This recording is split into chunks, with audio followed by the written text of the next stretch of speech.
આજથી તો એવું નક્કી કરી લીધું કે કાલથી તો વહેલા જ જાગવાનું છે. તો રામ રામ બધાઈને. નાહી ધોઈને સવારે ફ્રેશ થઈને આવી ગયો ટેરેસ પર અને જોયું તો વરસાદ આવતો હતો. પછી આપણે ગુલાબભાઈ અને એલોવેરા બેનને પાણી પાયું, કરી લીધા ભગવાનના દર્શન અને બેસી ગયા નાસ્તો કરવા. આ છે આપણો જુગાડ. પછી આપણે પહેરી લીધો સૌથી મોટો કોટ એટલે કે રેઇનકોટ અને જોયું તો આપણી બકરી પડી હતી બીમાર. પછી નીકળી ગયા આપણે કોલેજ જવા. આ ભાઈનું રેન કવર સારું છે, આપણે પણ આવો કંઈક જુગાડ કરવો પડશે. આ રસ્તા ઉપર આ કેસરીભાઈ ક્યાંથી આવ્યા?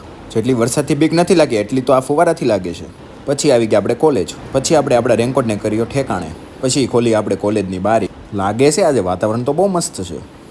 આ બેન્ચીસમાંથી પાટીઓ કોણ લઈ ગયું?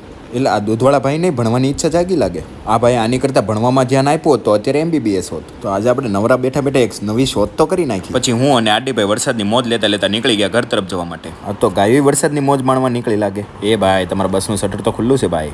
એ લાલ ઝોમેટોવાળા ભાઈ અમને થોડુંક ખાવાનું આપી દો ને ભાઈ. હવે તો આ સિગ્નલ ખુલ્લી જાય તો સારું હો ભાઈ.